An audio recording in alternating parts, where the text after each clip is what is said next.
ওসমান হাদিরা যেন যুগ যুগ ধরে এই দেশে দেশে মাটিতে বেঁচে থাকে, এরকম মানুষের জন্য প্রচন্ড তৃষ্ণা এবং পিপাসা সমাজে আছে। কেউ তাদেরকে উদ্ধারে এগিয়ে আসবে, নেতৃত্ব দিবে, জীবন বাজি রাখবে। অনেক তরুণী তো আমাদের আছে। কজন তরুণ এরকম স্বপ্ন দেখেন? আমরা নামে মাত্র স্বাধীন হয়েছি, আমাদের চিন্তা চেতনায় আমরা স্বাধীন হয়ে উঠতে পারিনি। আমাদের এই সমাজটাতে যে অনাচার, অনিয়ম, আধিপত্যবাদের কাছে গোলামি করা, মাথা নত করা, এই জিনিসটা আমাদের দেশে দীর্ঘদিন থেকে হচ্ছে।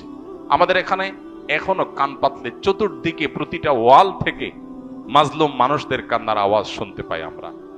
ইসলাম আমাদেরকে সবসময় সৎ কাজের আদেশ এবং অসৎ কাজে বাধা প্রদান করার কথা বলে, অন্যায় অনাচারের বিরুদ্ধে অবস্থান নিতে বলে। ইসলাম আমাদেরকে বলে সবসময় আমরা নিজের ব্যক্তি স্বার্থের ঊর্ধ্বে অন্যের কল্যাণ সাধনে নিজেকে নিয়োজিত করব। ইসলাম আমাদেরকে বলে আল্লাহর রাহে নিজের জীবনকে নজরানা হিসাবে পেশ করার জন্য স্বপ্ন আমরা লালন করব। তো এই বিপ্লবী তরুণ সেই কাজগুলো অত্যন্ত সুন্দরভাবে সুচারুরূপে আঞ্জাম দিয়েছেন। আমরা দোয়া করি আল্লাহ তাআলা তার ভুল ত্রুটি সবকিছুকে ক্ষমা করে মাগফিরাত নসিব করে তাকে শাহাদাতের সর্বোচ্চ মাকাম দান করেন।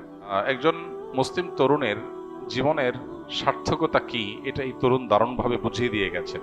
আমাদের তরুণদের বড় অংশ তারা ভোগবাদ, খেলতামাশা, আনন্দ বিনোদন, হেয়ালিপনা এসব কিছুর মধ্যে ডুবে থাকে।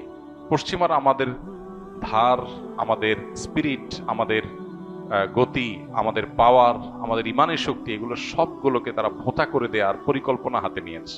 আমাদেরকে নারীতে, মাদকে, বিভিন্ন বিষয়ে তারা আসক্ত করে ফেলেছে এবং এই ভোগের মধ্যে জীবনযাপন করাটাই বা ক্যারিয়ার বা নিজের গণ্ডির সীমাবদ্ধ চিন্তার মধ্যে আবদ্ধ থাকাটাকেই জীবনের লক্ষ্য হিসাবে যেন আমরা বেশিরভাগ তরুণরা আমরা বানিয়ে নিয়েছি।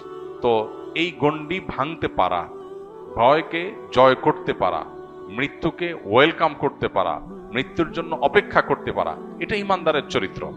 ওসমান হাদি তিনি যদি ইমানদার না হতেন, তিনি যদি মাদ্রাসা পড়ুয়া না হতেন, তিনি যদি তা মুসলমান পরিবারের আলেম পরিবারের সন্তান না হতেন, তার ভিতরে যদি দ্বীনি চেতনা না থাকতো, তিনি হয়তো তথাকথিত বিপ্লবী হতে পারতেন, কিন্তু মৃত্যুকে এতটা হাসি মুখে আলিঙ্গন করার এই শিক্ষা কোরআন হাদিস ছাড়ার কোথাও থেকে পাওয়ার কোনো সুযোগ নাই। অতএব আমাদের প্রত্যেকটা যুবক কিভাবে তিনি ন্যায়নিষ্ঠ হবেন, কিভাবে তিনি দেশের মানুষকে, মুসলিম মিল্লাতকে অন্যায়ের হাত থেকে রক্ষা করবেন, আধিপত্যবাদের বিরুদ্ধে কিভাবে তিনি লড়ে যাবেন এবং ব্যক্তি স্বার্থ চিন্তা করবেন না, ফ্যামিলি স্বার্থ চিন্তা করবেন না, এগুলোর ঊর্ধ্বে উঠবেন, আল্লাহর উপরে ভরসা রাখবেন, আল্লাহর সঙ্গে সাক্ষাতের প্রত্যাশা করবেন, সেই ন্যায়নিষ্ঠ হওয়ার, অন্যায়ের বিরুদ্ধে প্রতিবাদী হওয়ার, অসৎ কাজে বাধা প্রদান করার শিক্ষা ওসমান হাদি আমাদেরকে দিয়ে গেছেন। আলহামদুলিল্লাহ, আমরা দোয়া করি আল্লাহ তাআলা তার শিক্ষা আমাদের জীবনে ধারণ করার তৌফিক দান করুন এবং আমাদের সবাইকে তার যে ভালো গুণগুলো আছে সেগুলো অর্জন করার। তার মতো আরো অনেক তরুণরা আমরা নিকট অতীতে দেখেছি, তারা দারুণভাবে নিজের কাজটা করে যেতে পেরেছেন, আদর্শ স্থাপন করতে পেরেছেন। আমরা তাদের সবার জন্য দোয়া করি এবং তার শোকসন্ত পরিবারকে আল্লাহ তাআলা সান্ত্বনা নসিব করুন এবং তার আদর্শ যেন হারিয়ে না যায়। ওসমান হাদিরা যেন যুগ যুগ ধরে এই দেশে দেশে মাটিতে বেঁচে থাকে। এদেশে মানুষের বড় বেশি তৃষ্ণা, বড় বেশি পিপাসা। কেউ তাদেরকে উদ্ধারে এগিয়ে আসবে, নেতৃত্ব দিবে, জীবন বাজি রাখবে। অনেক তরুণী তো আমাদের আছে। কজন তরুণ এরকম স্বপ্ন দেখেন? কজন তরুণ এই সীমাবদ্ধ চিন্তার ঊর্ধ্বে উঠেন? ওসমান হাদি বলেছেন তার বাবা তাকে উদ্বুদ্ধ করেছেন, তার বাবা তাকে উৎসাহিত করেছেন, তার বাবা তাকে জেনারেল শিক্ষায় যেতে বলেছেন, অনুমোদন দিয়েছেন এই শর্তে যে তুমি অন্যায়ের বিরুদ্ধে লড়াকু সৈনিক হবে। তার পরিবার থেকে তিনি পরিপূর্ণ সাপোর্ট পেয়েছেন।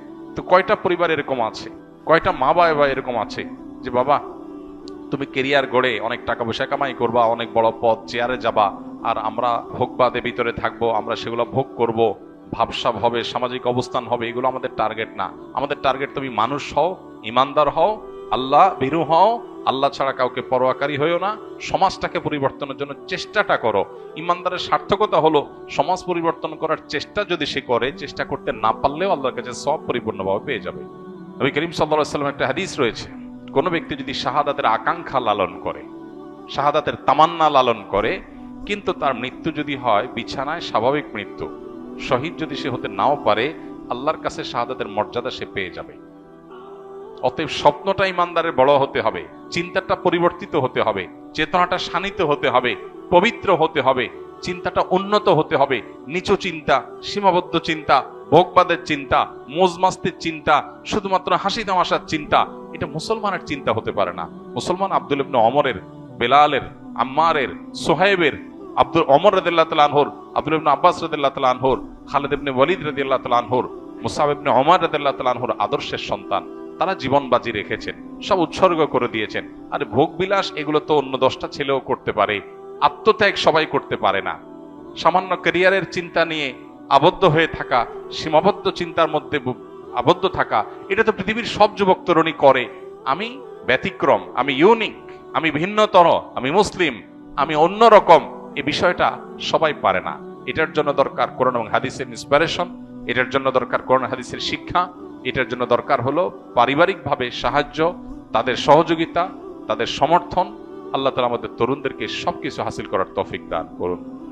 আমাদের এই সমাজটাতে যে অনাচার, অনিয়ম, আধিপত্যবাদের কাছে গোলামি করা, মাথা নত করা, বিদেশিদের কাছে নিজেদের সবকিছুর বর্গা দিয়ে দেওয়া, এই জিনিসটা আমাদের দেশে দীর্ঘদিন থেকে হচ্ছে। আমরা নামে মাত্র স্বাধীন হয়েছি, আমাদের চিন্তা চেতনায় আমরা স্বাধীন হয়ে উঠতে পারিনি। আমরা পরিপূর্ণ স্বাধীনতার স্বাদ ভোগ করছি না। আমাদের এখানে এখনো কান পাতলে চতুর্দিকে প্রতিটা ওয়াল থেকে মাজলুম মানুষদের কান্নার আওয়াজ শুনতে পাই আমরা। আমাদের এখানে এখনো ন্যায় বিচার প্রতিষ্ঠা হয় নাই। আমাদের এখানে অন্যায় করে এখনো মানুষ পার পেয়ে যায়।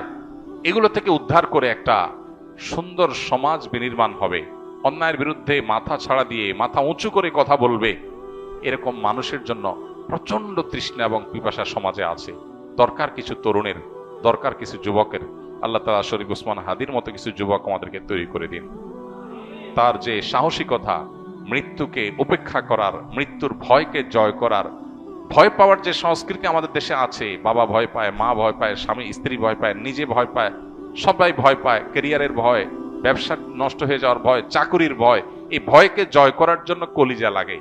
আল্লাহ তাআলা সেই কলিজা, সেই সাহসিকতা, সেই ইমানের শক্তি আমাদের সবাইকে নসিব করুন।